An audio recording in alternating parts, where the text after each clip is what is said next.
नमस्कार. आज आपण पाहणार आहोत शास्त्र धर्मानुसार युद्ध करण्याच्या आवश्यकतेचे प्रतिपादन तसेच कर्मयोगाचे वर्णन. ओवी क्रमांक 31. स्वधर्ममपि चावेक्ष न विकम्पितुमर्हसि धर्मद्युच्छा श्रेयोन्यत् क्षत्रियस्य न विद्यते. अर्थात तसेच स्वतःचा धर्म लक्षात घेऊनही तू भीता कामा नये, कारण क्षत्रियाला धर्माला अनुसरून असलेल्या युद्धाहून दुसरे कोणतेही कल्याणकारक कर्तव्य नाही. ओवी क्रमांक 32. यदृच्छया चोपपन्न स्वर्गद्वारं पावृतं सुखिनः क्षत्रिया पार्थ लभन्ते युद्धमीदृशम्. अर्थात हे पार्था, आपोआप समोर आलेले उघडलेले स्वर्गाचे दारच असे हे युद्ध भाग्यवान क्षत्रियांनाच लाभते. ओवी क्रमांक 33. अथ चेत्त्वमिमं धर्म्य संग्रामं न करिष्यसि ततः स्वधर्मकीर्ति धीत्वा पापमवास्यसि.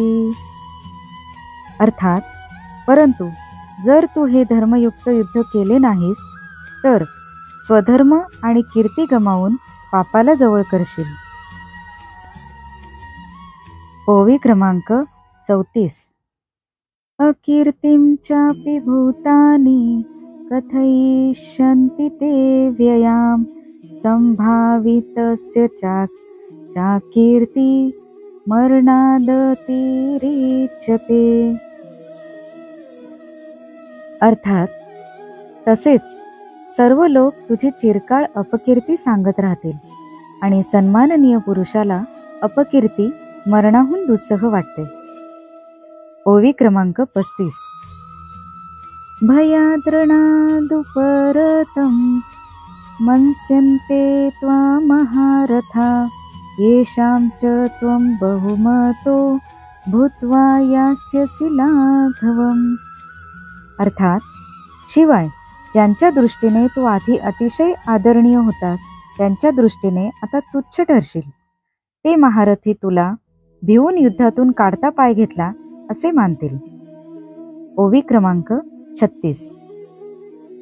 अवाच वादाश्च बहून् वदिष्यन्ति तवाहिता निदन्तंस्तव सामर्थ्य तथो दुःखतरं नु किम्. अर्थात तुझे शत्रू तुझ्या सामर्थ्याची निंदा करीत तुला पुष्कळसे नको नको ते बोलतील. याहून अधिक दुःखदायक काय असणार आहे. ओवी क्रमांक 37. हतो वा प्राप्यसि स्वर्गं जित्वा वा भोक्ष्यसे महिं तस्मादुत्तिष्ठ कौन्तेय युद्धाय कृतनिश्चय. अर्थात युद्धात तू मारला गेलास तर स्वर्गाला जाशील आणि युद्धात जिंकलास तर पृथ्वीचे राज्य भोगशील. म्हणून हे अर्जुना, तू युद्धाचा निश्चय करून उभा राहा. ओवी क्रमांक 38. सुख दुःखे समे कृत्वा लाभालाभो जया जयो ततो युद्धाय युज्यस्व नैवं पापमव्याप्स्यसि.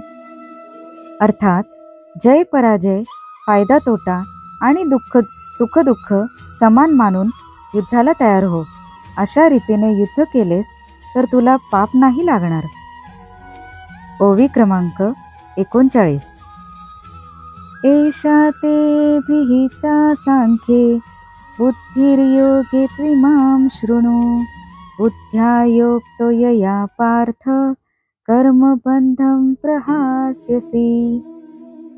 अर्थात हे पार्था, हा विचार तुला ज्ञानयोगाच्या संदर्भात सांगितला आणि आता कर्मयोगाविषयी ऐक. ज्या बुद्धीने युक्त झाला असता तू कर्माचे बंधन चांगल्या प्रकारे तोडून टाकशील. ओवी क्रमांक 40. नेहाभिक्रम नाशोऽस्ति प्रत्यवायो न विद्यते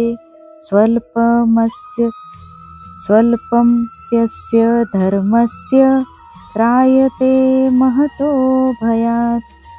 अर्थात या कर्मयोगात आरंभाचा अर्थात बीजाचा नाश नाही आणि उलट फळरूप दोषही नाही. इतकेच नव्हे तर या कर्मयोगरूप धर्माचे थोडेसेही साधन जन्ममृत्यूरूप मोठ्या भयापासून रक्षण करते. ओवी क्रमांक 41.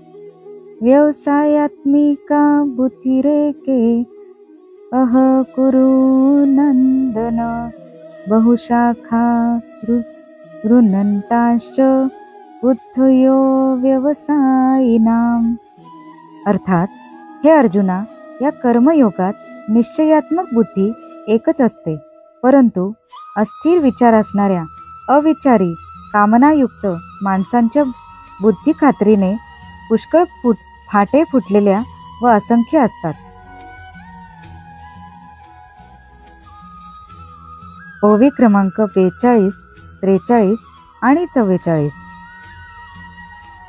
यामी मां पुष्पितां वांचम प्रवदन्त्य विपश्चित वेदवादरता पार्थ ज्ञान्यस्थितिवादिन कामात्माना स्वर्गपरा जन्म कर्म फलप्रदां क्रिया विशेष बहुलां भौके ऐश्वर्यगतिं प्रति भोगेश्वर्य प्रसक्तानां तया परुतचेतसां व्यवसायात्मिका बुद्धि समाधौ न विधीयते. अर्थात हे अर्जुना, जे भोगात रमलेले असतात, कर्मफलाची स्तुती करणाऱ्या वेदवाक्यांची ज्यांना आवड आहे, ज्यांच्या मते स्वर्ग हीच श्रेष्ठ मिळवण्याजोगी वस्तू आहे, स्वर्गाहून श्रेष्ठ दुसरीही कोणतीही गोष्ट नाही, असे जे सांगतात, ते अविवेकी लोक अशा प्रकारची जी पुष्पित म्हणजे दिखाऊ शोभायुक्त भाषा बोलत असतात, त्यांची ही भाषा जन्मरूप कर्मफल देणारी तसेच भोग व ऐश्वर्य मिळवण्यासाठी अनेक प्रकारच्या क्रियांचे वर्णन करणारी असते. या भाषेने ज्यांचे अंतःकरण आकृष्ट करून घेतले आहे, जे भोग व ऐश्वर्यात अत्यंत आसक्त आहेत, अशा पुरुषांची परमात्म्याविषयी निश्चय बुद्धी असत नाही. ओवी क्रमांक 45. त्रैगुण्य विषया वेदा निस्त्रैगुण्यो भवार्जुन निर्द्वंदो नित्यसत्वस्थो निर्योगक्षेमावत् आत्मवान. अर्थात हे अर्जुना, वेद वर सांगितल्याप्रमाणे 3 गुणांची कार्य करणारे सर्व भोग आणि त्यांची साधने सांगणारे आहेत. म्हणून तू ते भोग आणि त्यांच्या साधनांच्या बाबतीत आसक्ती बाळगू नकोस. तसेच सुखदुःखादी द्वंद्वांनी रहित नित्य वस्तू असणाऱ्या परमात्म्यात स्थित योगक्षेमाची इच्छा न बाळगणारा आणि अंतःकरणाला ताब्यात ठेवणारा हो. ओवी क्रमांक 46. यावानर्थ उदपाने सर्वतः संप्लुतोदके तावान् सवेर्षे वेदेषु ब्राह्मणस्य विजानत. अर्थात सर्व बाजूंनी भरलेला मोठा जलाशय मिळाल्यावर लहान जलाशयाची मनुष्याला जेवढी गरज असते, तेवढीच चांगल्या प्रकारे ब्रह्म जाणणाऱ्या ब्राह्मणाला वेदांची गरज उरते. ओवी क्रमांक 47. कर्मण्येवाधिकारस्ते मा फलेषु कदाचन कर्मफल हेतु भूर्मा ते संकोस्त कर्मणी. अर्थात तुला कर्म करण्याचाच अधिकार आहे, त्याच्या फळाविषयी कधीही नाही. म्हणून तू कर्माच्या फळांची इच्छा करणारा होऊ नकोस. तसेच कर्म न करण्याचाही आग्रह धरू नकोस. ओवी क्रमांक 48.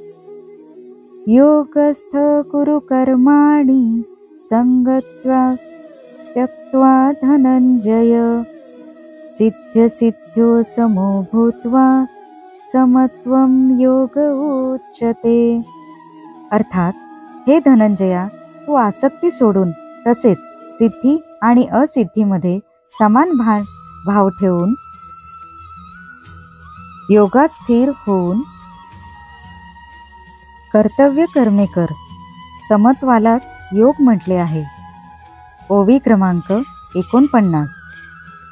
दुरेण रुवरं कर्म बुद्धियोगात् धनंजय बुद्धो शरणं मन्विंच कृपणा फलहेतव. अर्थात, या समत्वरूप बुद्धियोगापेक्षा सकाम कर्म अत्यंत तुच्छ आहे. म्हणून हे धनंजया, तू समबुद्धीतच रक्षणाचा उपाय शोध, म्हणजे बुद्धियोगाचाच आश्रय घे. कारण फळाची इच्छा बाळगणारे अत्यंत दीन आहेत. ओवी क्रमांक 50. बुद्धियोग जहातीह उभे सुकृत दुष्कृते तस्माद्योगाय युज्यस्व योग कर्मसु कौशलम. अर्थात, समबुद्धीचा पुरुष पुण्य व पाप या दोहींचाही याच जगात त्याग करतो. अर्थात, त्यांपासून मुक्त होतो. म्हणून तू समत्वरूप योगाला चिटकून राहा. हा समत्वरूप योगच कर्मातील दक्षता आहे, म्हणजेच कर्मबंधातून सुटण्याचा उपाय आहे. ओवी क्रमांक 51. कर्मजं बुद्धियुक्तां हि फलं त्यक्त्वा मनीषिण जन्मबंध विनिर्मुक्ता पदं गच्छन्त्यनामयम्. अर्थात, कारण समबुद्धीने युक्त असलेले ज्ञानी लोक कर्मापासून उत्पन्न होणाऱ्या फळाचा त्याग करून जन्मरूप बंधनापासून मुक्त होऊन निर्विकार परमपदाला प्राप्त होतात. यदा ते मोहकलीलं बुद्धिर्व्यतितरिष्यति तदा गन्तासि निर्वेदं श्रोतव्यस्य श्रुतस्य च. अर्थात, जेव्हा तुझी बुद्धी मोहरूपी चिखलाला पूर्णपणे पार करून जाईल, तेव्हा तू ऐकलेल्या व ऐकण्यासारख्या इह परलोकातील सर्व भोगांपासून विरक्त होशील.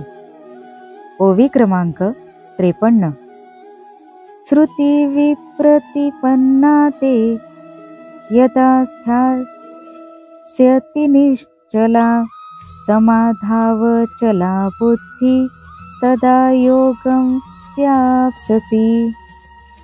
अर्थात, तऱ्हेतऱ्हेची वचने ऐकून विचलित झालेली तुझी बुद्धी जेव्हा परमात्म्यात अचलपणे स्थिर राहील, तेव्हा तू योगाला प्राप्त होशील, म्हणजेच तुझा परमात्म्याशी नित्य संयोग होईल.